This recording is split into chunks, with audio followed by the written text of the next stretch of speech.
할렐루야. 오늘 이 아침 죄전을 찾으신 여러분들 진심으로 환영하고 또 축복합니다. 오늘 이 요한복음 13장 말씀은 그 유명한 또 최후의 만찬과 또 세족식의 장면이 기록된 말씀의 장이죠. 또한 가룟 유다가 예수를 팔기 위해 이 배신을 하게 되는 떠난 과정도 기록이 되어 있습니다. 이제 이 저녁, 이 밤이 지나게 되면 예수님께는 이 고난의 길, 정말 이제 죽음의 길, 십자가의 죽음이 눈앞에 놓여져 있는 이때에 예수님께서는 제자들에게 마치 유언과 같이, 물론 이제 예수님 부활하시고 승천하시고 또 승천하시기 전에 지상 명령을 주시면서 제자가 되라고 또 말씀해 주시지만, 이 인간의 온전한 육체를 입고는 마지막 순간이죠. 이때에 예수님께서는 마지막 순간에 이 제자들에게 전하고 싶었던 메시지들이 있습니다. 그 메시지들을 우리가 함께 살펴보면서 또 우리에게 주시는 말씀으로 그 말씀을 받는 은혜가 있기를 축복합니다. 1절 말씀 먼저 보게 되면은 예수님께서는 다가오는 유월절 전에 이 세상을 떠나 아버지께로 돌아갈 때가 되었음을 알게 됐다고 말씀하고 계시죠. 제자이자 이 요한복음을 기록한 제자 요한은 예수님께서 잡히시기 전날 밤, 이 요한복음을 기록하면서 예수님께서 잡히시기 전날 밤에 왜 우리의 발을 닦아주셨을까? 왜 우리에게 서로 사랑하라고 말씀하셨을까 생각해 보니 1절 말씀에서 이야기하는 이 13장을 시작하면서 이야기하는 그 결론이 무엇이냐면, 세상에 있는 자기 사람들을 사랑하시되 끝까지 사랑하시니라. 예수님께서 지금 제자들을 끝까지 사랑하시기 때문에 오늘 이 13장에 나오는 이런 일들을 하셨다라고 먼저 기록하면서 오늘 이 13장을 시작하고 있습니다. 13장 마지막 부분에는 뭐 또 베드로의 부인에 대한, 베드로가 예수님을 부인하는 이야기도 담아져 있고, 또 예수님께서 십자가 이 처형을 당하시게 될 때에는 제자들이 흩어져서 도망함도 있겠지만, 사랑하시기 때문에, 제자들을 끝까지 사랑하시기 때문에 지금 제자들을 향해 오늘의 이 메시지들을 전하고 있다고 요한은 생각하면서 1절을 시작하고 있습니다. 그런데 이때 2절 말씀 먼저 보게 되면은 갑자기 가롯 유다에 대한 이야기가 시작이 되죠. 마귀가 벌써 시몬의 아들 가롯 유다의 마음에 예수를 팔려는 생각을 넣었다라고 표현하고 있습니다. 가룟 유다에게는 지금의 상황, 이 최후의 만찬을 나누게 되는 지금의 상황에서 이미 이 판은 뒤집어졌다, 이미 대세는 흘러갔다라고 판단하였고, 유다의 마음 속에 또 생각 속에 마귀가 일하고 있다고 오늘 표현하고 있습니다. 이게 이 예수님의 제자였던 유다의 상황과 또 예수님께서 1절 말씀에 이런 표현들을 하는, 또 이런 요한이 이런 표현들을 하는 모습들을 보면서 과연 좀 예수님은 유다를 사랑하셨을까? 제자인 이 배신한 유다도 사랑하셨을까? 조금 고민해 보면서 오늘 말씀을 좀 같이 봤으면 좋겠어요. 사실 저도 잘 모르겠거든요. 예수님이 정말 유다를 너무나 사랑하셨을까? 사실 우리가 성경을 읽다 보면은 이해되지 않는 부분들, 또 이해할 수 없는 부분들도 있지만 이 부분도 사실 저는 마찬가지입니다. 예수님의 마음은 잘 모르겠어요. 그런데 이제 오늘 말씀을 이렇게 쭉 읽어보면서 조금 이제 이 힌트들이 있는데 예수님이 과연 어떻게 생각하셨는지에 대해서 좀 한번 살펴보기를 바랍니다. 이 오늘 13장에 나오는 유다의 배신 장면은 오늘 말씀의 그 과정들이 꽤나 자세하게 기록되어져 있습니다. 방금 읽은 2절 말씀도 그렇고요. 10절 말씀에서 예수님께서 한 번 더 언급을 하십니다. 이제 세족식을 하면서 베드로의 발을 닦아주다가 이미 목욕한 자는 깨끗하나 다는 아니니라. 그러면서 11절에 이어서 말씀하시기를 이는 자기를 팔 자가 누구인지 아심이라. 그러므로 다는 깨끗하지 아니하다 하시니라 라고 기록하고 있습니다. 요한은 이미 다 이제 알고 나중에 기록한 것이기 때문에 이렇게 이야기를 다는 것이죠. 다는 깨끗하지 아니하다라고 말씀하신 이유가 유다 때문에 그렇구나 라는 것을 알고 있었습니다. 18절 말씀에는 대놓고 다시 말씀하시기를 내가 너희 모두를 가리켜 말하는 것이 아니니라. 나는 내가 택한 자들이 누구인지 알미라. 그러나 내 떡을 먹는 자가 내게 발꿈치를 들었다 한 성경을 응하게 하려는 것이라. 이 내 떡을 먹는 자가 내게 발꿈치를 들었다는 성경은 시편 41편 9절 말씀인데요. 이 말씀을 이루기 위해서, 이 말씀이 이루어지기 위해서 지금의 상황이 있다라고 설명하고 있습니다. 시편 41편 9절 말씀은 그 내용이 어떻게 되냐면은 내가 신뢰하여 내 떡을 나눠 먹던 나의 가까운 친구도 나를 대적하여 그의 발꿈치를 들었나이다 라고 기록을 하고 있어요. 가까운 친구, 나의 가까운 친구가, 내 떡을 나눠 먹던 가까운 친구가 나를 대적하여 발꿈치를 들었다, 이렇게 표현하고 있습니다. 여기서 이제 발꿈치를 들었다라는 표현도 이제 성경에서 종종 등장을 하죠. 이 발꿈치를 들었다는 것은 뭐 우리가 문자대로 해석하자면 이렇게 발꿈치를 들면 어떻게 됩니까? 이렇게 키가 커지죠. 네. 근데 이제 발꿈치를 들었다는 게 원어적으로 보게 되면은 뒷발질하다라는 뜻이 담겨져 있습니다. 이제 말이 마치 공격할 때 이제 뒷발로 이렇게 빵빵 차듯이 믿고 이렇게 앞에 이렇게 같이 동행하고 있었는데 뒷발질하는 장면을 묘사해주고 있습니다. 그래서 당시 유대인들에게 이제 발꿈치를 들었다라는 표현 자체가 배신하다, 대적하다라는 관용구로 사용된 표현입니다. 제자들을 향해서 너희를 다 사랑하고 또 이렇게 말씀대로 행하면은 다 복이 있고 그런 것이 아니다. 너희가 다 그런 것이 아니다. 너희 중에 그렇지 않은 자도 있다고 예수님께서는 오늘 이 최후의 만찬을 나누시며 반복해서 말씀해주고 있습니다. 그리고 21절 말씀에는 아주 대놓고 또 강조하며 말씀하시기를 내가 진실로 진실로 너희에게 이르노니 너희 중 하나가 나를 팔리라. 이 말을 드디어 이제 제자들 앞에서 확실하게 선포하시죠. 이 말을 들은 가룟 유다의 반응은 어땠을까요? 저였으면은 막 식은땀이 줄줄 나고 막 동공이 지진이 나고 안절부절 못했을 것인데 가룟 유다는 꽤 담대한 모습을 보여주고 있습니다. 아마도 가룟 유다는 이런 생각을 했을지도 모르겠어요. 지금 이 제자들 중에 나밖에 없구나. 다들 정신 못 차리고 아직도 정신 못 차리고 이 흐름을 읽지 못하고 지금 제대로 생각하는 사람은 나밖에 없구나 라고 유다는 생각했을지도 모릅니다. 이에 예수님께서는 가룟 유다에게 이 젖은 떡을 전달해주고 27절 말씀에 이야기하듯이 내가 하는 일을 속히 하라 라고 말씀하시죠. 배신의 일을 지금 그냥 해라 라고 말씀하십니다. 예수님의 말씀을 들은 이 유다는 이제 거칠 것 없이 자리를 박차 배신의 길을 떠나게 됩니다. 예수를 팔기 위해 떠난 것이죠. 그런데 오늘 말씀에 이제 유다의 배신 장면도 들어 있지만 36절 이후에는 베드로의 부인할 것을 이르시는 장면도 기록되어 있습니다. 유다만 예수님을 배신했는가? 물론 그 의도와 목적은 분명히 다르지만 오늘 말씀에서 이야기하고 있듯이 베드로에게 내가 나를 3번 부인하리라 라고 예수님께서 또 말씀하시죠. 실제로도 베드로는 예수님을 또 부인하게 됩니다. 물론 이제 조금 의미는 다르고 의도도 다르고 목적도 다릅니다. 베드로는 자신에게 닥친 상황을 좀 해결하기 위해서 내 목숨을 살리기 위해서 두려움 때문에 예수님을 부인하는 것이고 유다는 이제 이 자신의 욕심 또 자기가 판단한 것 예수가 그리스도가 아니라는 그런 자기 자신의 가치관 때문에 예수님을 배신한 것이겠죠. 근데 이제 예수님을 단순히 부인했는가? 예수님 말고 다른 가치를 선택했는가? 제자는 사실 예수님을 늘 선택하는 사람이라고 우리가 생각하고 당연히 또 그렇게 살아야겠고 또 그렇게 살면 너무나 좋겠지만 실제로 우리나라에서도 마찬가지였죠. 이 일제강점기 시대에 이 신사참배를 인정하고 그렇게 또 교회 안에서 했던 모습들이 물론 이제 우리 장로교 통합 측은 이제 신사참배를 했습니다. 그래서 이제 하지 않은 교단에서 늘 공격을 해요. 야 너네는 그때 신사참배하지 않았느냐 뭐 이런 식으로 이야기를 하는데요. 그러나 그때 신사참배했다고 뭐 이렇게 제자가 아닌 것이 아니냐? 베드로가 부인했다고 제자가 아닌 것이 아니다라는 거예요.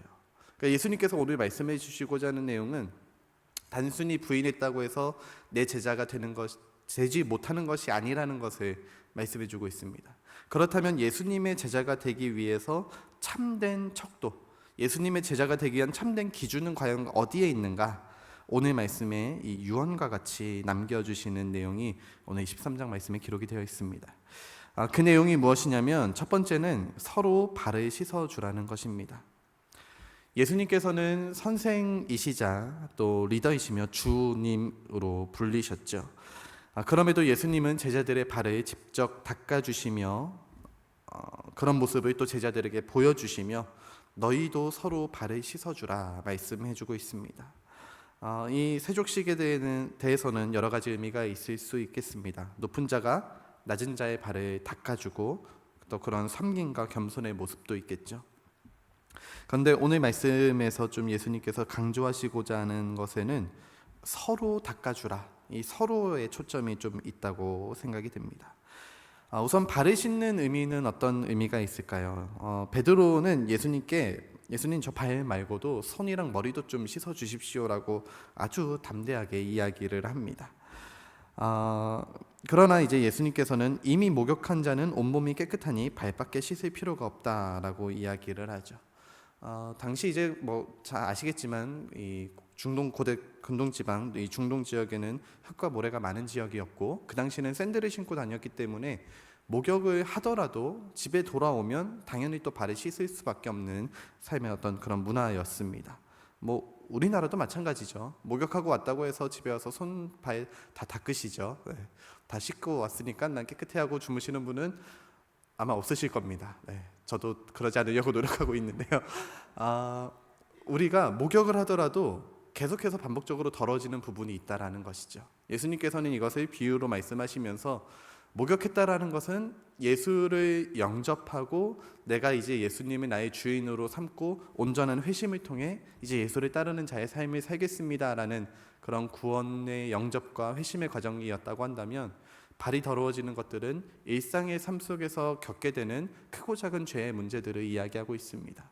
그렇기 때문에 몸은 이미 깨끗하여졌으나 늘 더러워지는 발은 깨끗하게 닦아줘야 된다라고 말씀해주고 있는데 이 발을 닦는 표현을 서로 닦아주라라고 이야기를 하고 있습니다. 서로가 서로의 죄를 드러내지 말고 지적질하지 말고 야 너 발이 더러워졌네, 너 또 발이 더러워졌네, 너 또 죄를 지었구나, 똑같은 죄를 또 지었구나라고 이렇게 서로 정죄하는 것이 아니라 그 발을 서로 닦아주라고, 그것이 제자의 삶이라고 우리에게 말씀해 주고 있습니다. 그리고 이런 모습을 예수님께서는 몸소 행하여 보이시면서 그렇게 사는 모습을 행할 수밖에 없음을 말씀해 주고 있으세요. 15절 말씀에 내가 너희에게 행한 것 같이 너희도 행하게 하려 하여 본을 보였노라 라고 말씀해 주고 있으시죠. 주님께서는 먼저 우리를 용서하시고 먼저 우리를 사랑하시고 또 1절 말씀에서도 이야기하고 있듯이 끝까지 우리를 사랑하시면서 그 먼저 행한 그 주님의 사랑을 너희도 서로 행하라고 말씀해 주고 있습니다. 주님이 보여주시는 참된 리더의 모습은 이렇게 먼저 행하면서 본을 보여주시는 사랑의 모습입니다. 제가 우리 행신 임마누엘 교회에 사역을 하고 나서 이제 가끔 이제 친구들 이제 동기 제 학부 동기 목사도 있고 또 전도사들도 있고 이렇게 친구들이랑 만나서 이런저런 얘기를 하는데요. 목사들도 사실 마찬가지입니다. 친구들 만나서 얘기하다 보면은 네가 힘드네, 내가 힘드네, 뭐 이런 얘기를 똑같이 합니다. 이렇게 이제 친구들 얘기 한참 듣다 보면은 내가 하는 일이 적은 일은 아니구나라는 생각이 들어서 저도 이제 좀 얘기를 하죠. 이제 친구들이 저한테 이렇게 사회사회 긁습니다. 이렇게 긁으면서 야 너 그러면은 너 뭐 거기 뭐 이렇게 뭐 힘들지 않고 막 불평이 있지 않느냐라고 이렇게 사회사회 저의 이제 불평을 유도합니다. 친구들 사이가 좀 그런, 남자들은 좀 그런 게 있나 봐요. 유도하면서 막 얘기를 하는데 제가 거기서 불평을 할 수 없는 단 한 가지 이유가 있는데 그것이 무엇이냐면 늘 저희 담임 목사님께서 저보다 더 많은 일을 하고 계시기 때문에 제가 불평을 할 수가 없습니다. 담임 목사님께서 늘 먼저 이제 저기 주방에 가서 배수구 청소하시고 계단에 뭐 먼지 닦아내시고 수세미로 이 초록 수세미가 제일 좋아 이러시면서 계속 바닥을 닦으시는 모습들을 저에게 늘 먼저 보여주세요. 그러면서 저는 뭐 그냥 조용히 따라할 수밖에 없는, 기꺼이 할 수밖에 없는 그런 리더십을 저에게 보여주십니다. 예수님께서 보여주신 그 모습은 우리에게 먼저 행하는 그 리더십을 우리에게 보여주셨어요. 그리고 그 사랑의 모습은 우리에게 서로 용서하며 또 서로 사랑할 수 있도록 예수님께서는 십자가에서 먼저 자기의 몸을 죽이시는, 그렇게 죽기까지 우리를 사랑하시는 몸소 행하시는 사랑의 본을 우리에게 먼저 보여주셨습니다. 그렇기 때문에 우리는 주님의 그 사랑을 행하며 나아갈 수밖에 없는 것이죠. 공동체 안에서 서로 사랑하며 늘 화목하기란 쉽지 않을 것입니다. 가정 안에서도 마찬가지일 것이고요. 믿는 사람들끼리 안에서도 그럴 것입니다. 그러나 그럼에도 우리가 그렇게 서로 사랑하고 서로 보듬어주고 서로 용서하고 이해할 수밖에 없는 이유는 주님께서 먼저 우리의 발을 닦아주셨고 더 나아가서 그 이전에 우리의 몸을 목욕시켜 주셨기 때문입니다. 예수 그리스도의 십자가의 보혈로 우리를 새로운 존재로 바꿔주셨기 때문에, 또 여전히 우리가 짓는 일상에서 짓는 모든 죄마저도 주님께서 늘 용서해 주고 계시기 때문에 우리는 교회 안에서도 가정 안에서도 우리의 모든 공동체 안에서 서로 사랑하고 서로의 발을 닦아 주어야만 하는 것입니다. 이것이 예수님의 제자의 삶이자 가장 중요한 기준이라고 우리에게 말씀해 주고 있습니다. 또 한 가지 예수님께서 말씀하신 기준은, 제자의 기준은 유다가 예수님을 팔기 위해 자리를 떠난 이후 예수님은 남아있는 제자들을 향해 새로운 계명을 주고 계십니다. 새 계명을 너희에게 주노니 서로 사랑하라. 내가 너희를 사랑한 것 같이 너희도 서로 사랑하라. 너희가 서로 사랑하면 이로써 모든 사람이 너희가 내 제자인 줄 알리라. 아주 분명하게 말씀해 주고 있으시죠. 서로 닦아주라라는 의미에서는 좀 이렇게 그냥 용서해줘라, 아니면은 죄를 좀 덮어주라라는 의미처럼 느껴질 수도 있습니다. 그러나 예수님께서 다시 한번 서로 사랑하라라는 새 계명을 주시면서 단순히 그냥 죄를 덮어주라는 이야기가 아니에요. 교회 안에 독특한 헌법이 있다면, 교회법이 있다면은 7이라는 것이 있습니다. 그것이 무엇이냐면, 교회 안에서 성도가 누군가 잘못을 저질렀을 때 교회가 이 죄에 대해서, 이 잘못에 대해서 그냥 덮고 넘어가는 것이 아니라 교회 안에서 7이 함으로써 이 죄를 깨닫고 뉘우치고 다시 그 죄를 짓지 않도록 함께 이렇게 좀 다그치는 그런 법이 있습니다. 서로 사랑하라는 것에는 단순히 덮어주는 것도 있겠지만, 용서해주는 것도 있겠지만, 누군가 어떤 잘못을 저질렀을 때 다시 그 죄를 짓지 아니하도록 방향을 고쳐주는 것, 이것도 서로 사랑함에 들어있는 것이죠. 예수님께서 서로 사랑하라, 내가 너희를 사랑한 것 같이 너희도 서로 사랑하라, 이 말씀을 유다 빼고 지금 말씀해주고 있습니다. 저는 이 장면들을 보면서 조금 조심스럽지만 예수님이 유다는 끝까지 사랑하지 않으셨을 수도 있겠다라는 생각을 합니다. 그리고 이것이 사실 교회를 다니는 성도인 우리들에게 사실 참 좀 두려운 말씀으로 다가올 수도 있겠어요. 우리가 삶을 살아가면서 순교를 당할 일은 없겠지만 혹여나 만약에 그런 상황들이 왔을 때 베드로처럼 부인할 수 있는 그런 상황이 어쩌면 우리의 삶 가운데도 생길지도 모릅니다.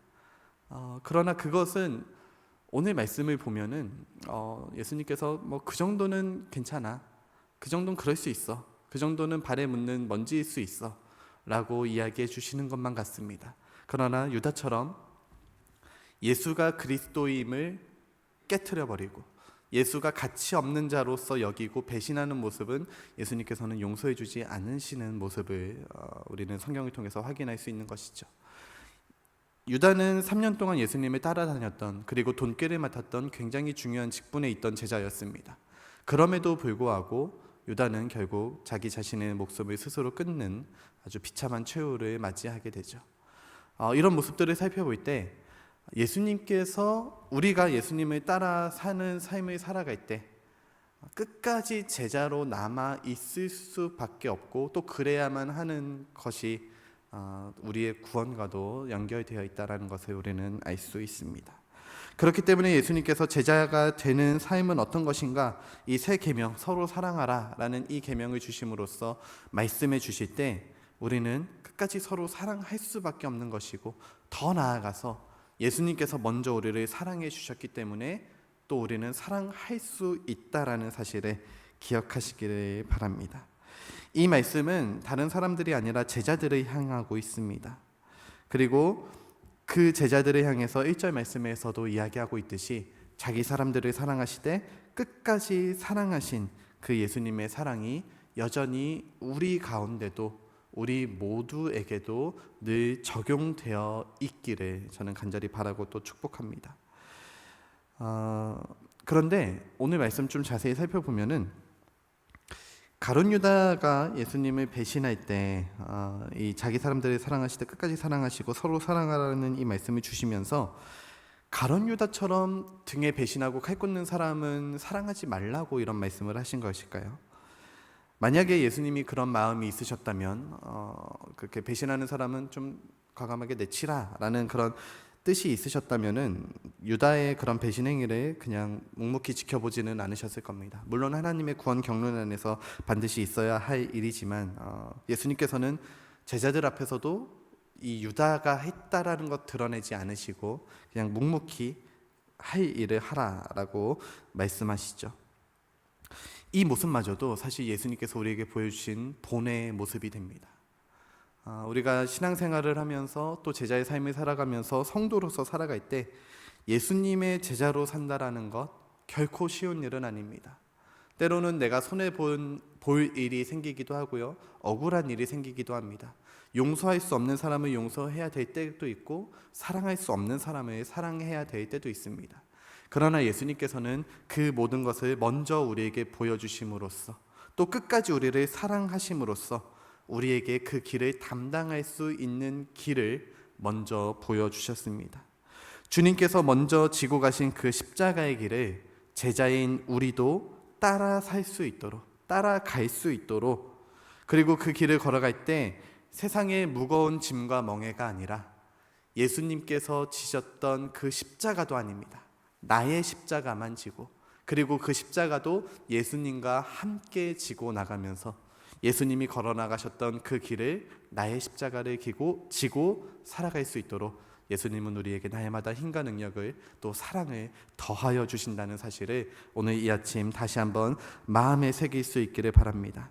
그렇게 서로 사랑하며 또 제자의 삶을 살기로 다시 한번 결단하고 서로의 발을 씻어주고 서로 사랑할 수 있는, 그래서 끝까지 우리도 주님을 사랑할 수 있는, 끝까지 우리를 사랑하신 예수님처럼 우리도 끝까지 주님을 사랑할 수 있는 그런 제자의 삶을 살아가는 저와 여러분 될 수 있기를 주님의 이름으로 축복합니다. 함께 기도하겠습니다.